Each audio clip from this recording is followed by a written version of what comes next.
23 जनवरी 1897 को बंगाली परिवार में जन्मे सुभाष चंद्र बोस थी, जिसने एक ऐसी ज्वाला को जन्म दिया जिसने पूरे भारतवर्ष के सैनिकों को उस पहचान से अवगत कराया जो वो शायद भूल चुके थे। जहां कांग्रेस निगोशिएशन के जरिए आजादी चाहती थी, वहीं सुभाष चंद्र बोस बिना किसी शर्तों पर अंग्रेजों को भारत से हमेशा के लिए उखाड़ फेंकना चाहते थे, जिसने अंग्रेजों की नींद उड़ा डाली। अंग्रेज हर तरीके से प्रयास कर रहे थे कि इसे रोका जाए।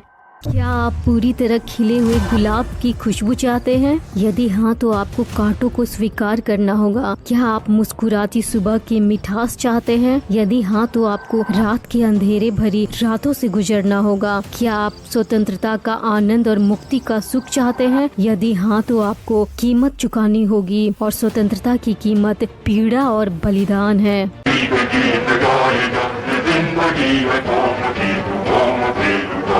सुभाष चंद्र बोस के कहे हुए ये शब्द सिर्फ शब्द नहीं थे, बल्कि एक सोच थी जिसने एक ऐसी ज्वाला को जन्म दिया जिसने पूरे भारतवर्ष के सैनिकों को उस पहचान से अवगत कराया जो वो शायद भूल चुके थे। सुभाष चंद्र बोस ने अंग्रेजों की उस नस को पकड़ा जो उसे शक्तिशाली बना रही थी, और वो नस कोई और नहीं बल्कि भारतवर्ष के वो वीर सैनिक थे जो महान और शक्तिशाली तो थे, लेकिन अपनी पहचान को भूल चुके थे। और इस गुलामी को खत्म करने का संकल्प सुभाष चंद्र बोस ने उठाया। और इसके अलावा जो युवा क्रांतिकारी जो असंगठित थे, उसे उन्होंने संगठित किया, जिसके बाद उन्होंने एक ऐसी आजाद हिंद फौज का निर्माण किया जिसने अंग्रेजों की नींद उड़ा डाली,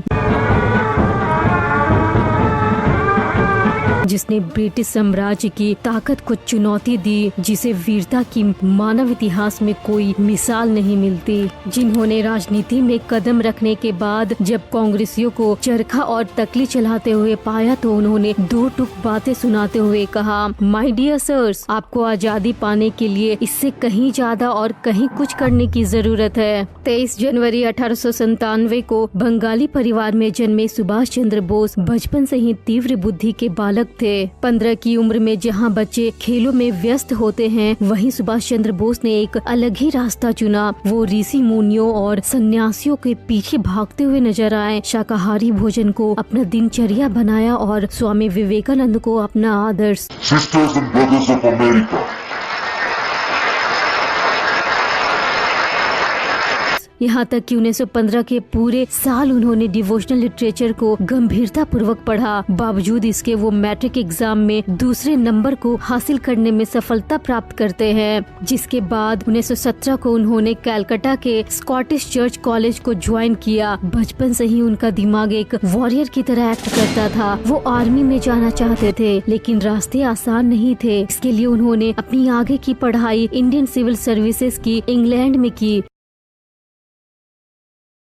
जहां उन्होंने चौथे नंबर को हासिल किया, जिसे देखकर सभी लोग स्तब्ध रह गए, जबकि उन्होंने इसके लिए बहुत खास तैयारी भी नहीं की थी। ये वो पोस्ट थी जिसे हासिल करने के लिए अच्छों की हालत खराब हो जाती थी, लेकिन वो बाकियों से बिल्कुल अलग निकले, जहां लोग ICS ज्वाइन करके अपनी आरामदायक जिंदगी जीने में विश्वास रखते थे, वहीं सुभाष चंद्र बोस कुछ अलग ही मिट्टी के बने हुए थे। उन्होंने फैसला किया कि वो ये सब छोड़कर अपनी आत्मा की सुनेंगे और मातृभूमि को अपना पूर्ण समर्पण देंगे। भारत लौटने के बाद उन्होंने अपना संपर्क गांधी जी से बनाया। गांधीवादी माहौल में बोस को अपनी यूरोपीय पोशाक और तर्कवाद के साथ काफी अजीब महसूस हुआ। वो लिखते हुए कहते हैं कि मेरे तर्क ने मुझे बार बार स्पष्ट रूप से बताया कि महात्मा गांधी द्वारा बनाई गई योजना में अस्पष्टता की एक खेदजनक कमी थी। मैं उदास और परेशान था, मुझे क्या करना चाहिए। इसी बीच गांधी जी द्वारा 1930 को सविनय अवज्ञा आंदोलन यानी सिविल डिसओबीडियंस मूवमेंट लॉन्च किया जाता है, जिसमें बढ़ चढ़कर लोग हिस्सा लेते हैं, चाहे वो स्टूडेंट्स हो, लॉयर हो, चाय बागानों में काम करने वाले मजदूर हो, या जमींदारों से त्रस्त खेतों में काम करने वाले लोग हो, या बड़े बड़े पदों पर विराजमान लोग हो।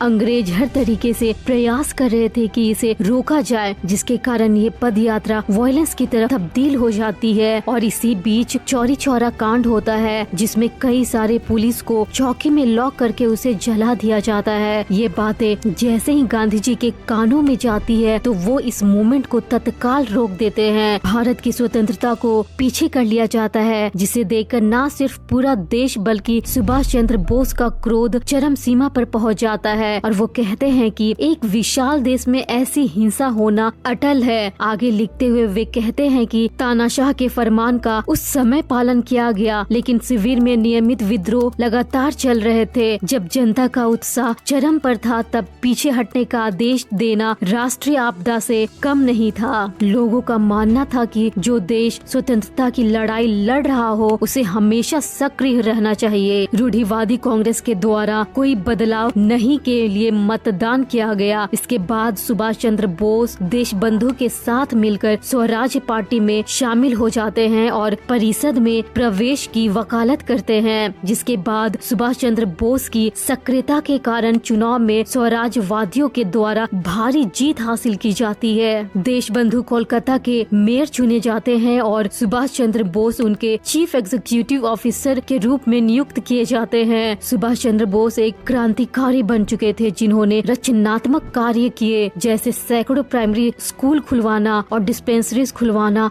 और व्यक्तिगत रूप से शहर की स्वच्छता का ध्यान रखना। सुभाष चंद्र बोस की लोकप्रियता अंग्रेज की आंखों में खटकने लगी, जिसके कारण उन्हें कारावास में डाल दिया गया। लेकिन अंग्रेज इस बात से अनजान थे कि अब सुभाष चंद्र बोस को रोक पाना उनके बस की बात नहीं है। सुभाष चंद्र बोस को छुड़वाने के लिए एक भयानक आंदोलन ने जन्म लिया।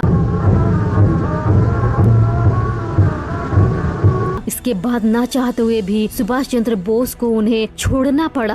अब उनकी लोकप्रियता ठहरने वाली बिल्कुल नहीं थी। अगले साल होने वाले विधानसभा चुनाव में उन्होंने अपनी सक्रियता दिखाई। उन्होंने बंगाल काउंसिल के सीट के लिए चुनाव लड़ा, जिसमें उन्हें भारी बहुमत से जीत मिली। दिन पर दिन उनकी बढ़ती लोकप्रियता अंग्रेजों को बिल्कुल रास नहीं आ रही थी, जिसके कारण उन्होंने एक बार फिर सुभाष चंद्र बोस को कैद कर लिया। लेकिन इस बार बोस ने भी अपनी आक्रोशता दिखाई और जेल के भीतर से ही उन्होंने परिषद के अध्यक्ष को एक पत्र में विरोध किया, जो राजनीतिक साहित्य में मिसाल बन गई। आंदोलन अब अपने चरम सीमा पर पहुंचने वाला था। सरकार की निगाहें आंदोलन पर बरकरार थी। अब सरकार इतने बड़े आंदोलन को झेलने में खुद को असमर्थ पा रही थी, जिसके कारण उन्होंने फिर से झुकने का फैसला किया और सुभाष चंद्र बोस को रिहा कर दिया। इन सभी के बीच सुभाष चंद्र बोस की निगाहें कांग्रेस पर थी, जिनकी हरकतें उन्हें एक रूढ़िवादी के रूप में दिखाई दे रही थी। जिसके बाद उन्होंने युवाओं को संगठित करना शुरू किया और उन्हें स्वतंत्रता को जकड़ने वाली हर वो चीज तोड़ने का आह्वान किया जो उन्हें कमजोर बना रही थी। आज हम लोग दुनिया को दिखलाने चाहते हैं कि अब हिंदुस्तान कैसे वैसे स्वराज्य चाहता है। चाहे वो जाति व्यवस्था हो, पूरी उस महिला के बीच असमानता हो, धन हो या गरीबी हो या किसी प्रकार का कोई सोशल बैरियर हो। अंग्रेजों ने जिस तरीके से भारत के पूरे समाज को गरीबी, भूखमरी और जिंदा लाशों में तब्दील कर दिया था, उस छवि को सुभाष चंद्र बोस बदलना चाहते थे। उन्होंने भारत के युवाओं से आह्वान किया कि रिलीजन और फिलॉसफी को तब तक आप साइड में रखें जब तक हम भारत में चलते फिरते कंकालों को इंसान नहीं बना देते। हमारी आज की फिलॉसफी ये होनी चाहिए कि हम भूखे को भोजन दे, नग्न पड़े लोगों को कपड़े दे और बेघर लोगों को घर दिला दे। जहां कांग्रेस निगोशिएशन के जरिए आजादी चाहती थी, वहीं सुभाष चंद्र बोस बिना किसी शर्तों पर अंग्रेजों को भारत से हमेशा के लिए उखाड़ फेंकना चाहते थे।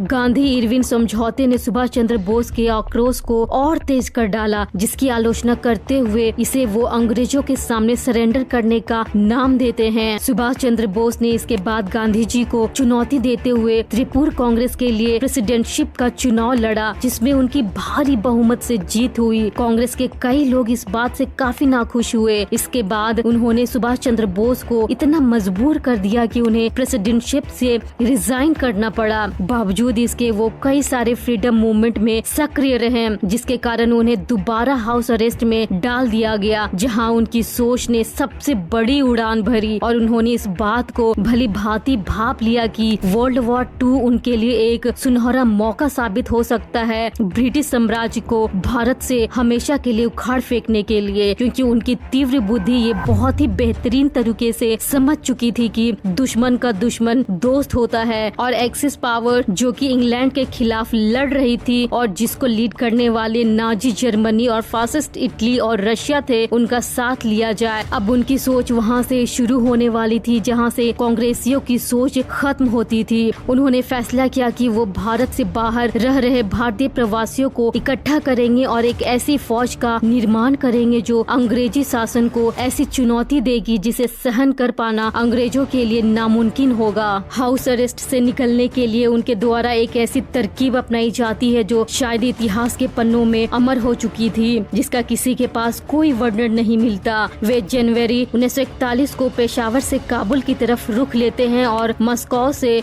उड़ान भरते हुए जर्मनी की तरफ रवाना होते हैं। जर्मनी पहुंचते ही उनकी मुलाकात हिटलर से होती है, जिसके बाद इंटरव्यू में वो कहते हैं कि I have nothing to do with Germany's racialism, fascist dictatorship और Japanese militarism. I am here to perform my duty for India. I remain a free man wherever I go. Neither the German not the Italian not the British can buy my soul nor can I sell my freedom for anything under the sun. उनके बोले हुए ये शब्द लोगों के अंदर अपने मातृभूमि के लिए एक हुंकार भरने का काम करने वाली थी। इसके लिए उन्होंने फ्री इंडिया लीजन और आजाद हिंद रेडियो की नींव डाली। इन दोनों को सुभाष चंद्र बोस ने एज ए साइकोलॉजिकल वॉरफेयर और मिलिट्री एक्शन की तरह इस्तेमाल किया। आजाद हिंद रेडियो के जरिए उन्होंने 7 जनवरी 1942 को बर्लिन में इंग्लिश, हिंदी, तमिल और कई दूसरे भाषाओं में ब्रॉडकास्ट लॉन्च किया, जिसके बाद भारत और भारत से बाहर रह रहे भारतीय प्रवासियों में अपने देश के लिए स्वतंत्रता की लड़ाई में लड़ने का एक जुनून सवार दिखा। यहाँ से फिर सुभाष चंद्र बोस जापान की तरफ 2 जुलाई 1943 को लैंड करते हैं, जहाँ उन्हें भारतीय प्रवासियों के द्वारा भारी समर्थन मिलता है।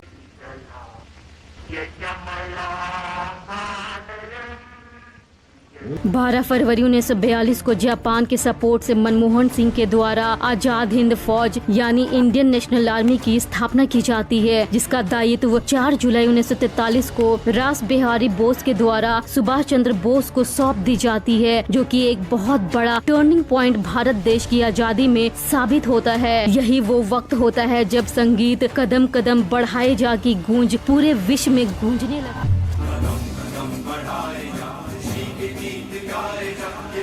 है, जो कि एक इंस्पिरेशन होती है उन सभी के लिए जो भारत की आजादी के लिए शंखनाद कर चुके थे। 5 जुलाई 1943 को फिर से सुभाष चंद्र बोस के द्वारा आजाद हिंद फौज को पावरफुल स्लोगन के साथ दिल्ली चलो का नारा लगवा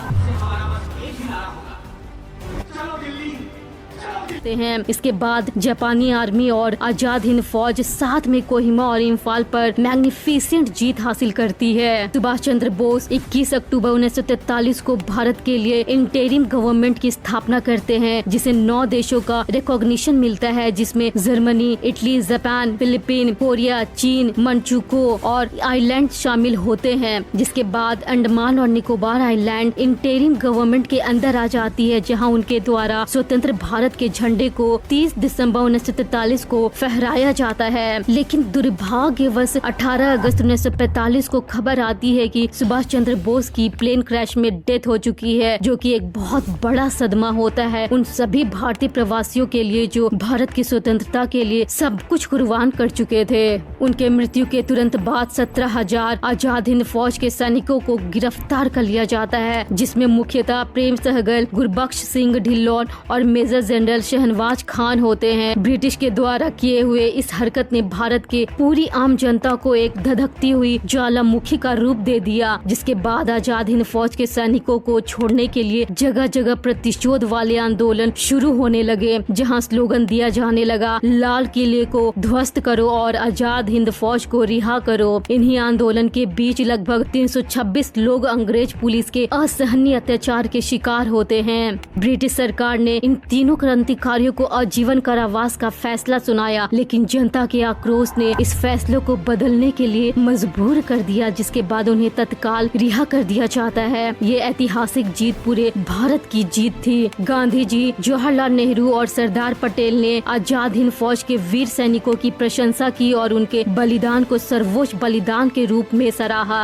भारत छोड़ो आंदोलन अब अपने चरम सीमा पर पहुंच चुका था। आजाद हिंद फौज का प्रभाव इतना प्रभावशाली रहा कि Indian civil services, Indian army, Indian navy, air force, land force जो किसी वक्त ब्रिटिश के अधीन काम करते थे, वे सभी धीरे धीरे अपने देश की संप्रभुता और स्वतंत्रता के लिए बागी होने लगे, जिसके बाद ब्रिटिश के लिए भारतीय सेना को अपने अंडर रखना जोखिम भरा लगने लगा और उन्हें इस बात की चिंता सताने लगी कि अगर ऐसा ही चलता रहा तो हम मारे जाएंगे। इसलिए उन्होंने 15 अगस्त 1947 को भारत को छोड़ने का फैसला किया और भारत ने स्वतंत्रता प्राप्त की, जिसके लिए हर कोई बेताब था। सुभाष चंद्र बोस जाते जाते सभी के अंदर उस ज्वाला को भड़का दिया था जो कई सालों की निद्रा में पड़ी हुई थी। सुभाष चंद्र बोस का बलिदान अमर रहा, जिन्होंने मरने के बाद भी भारतवासियों में उस आग को बरकरार रखा जो उन्होंने जलाया था। नमन है ऐसे सपूत को जिन्होंने इस मातृभूमि में जन्म लिया और इस देश के लिए खुद को बलिदान कर दिया।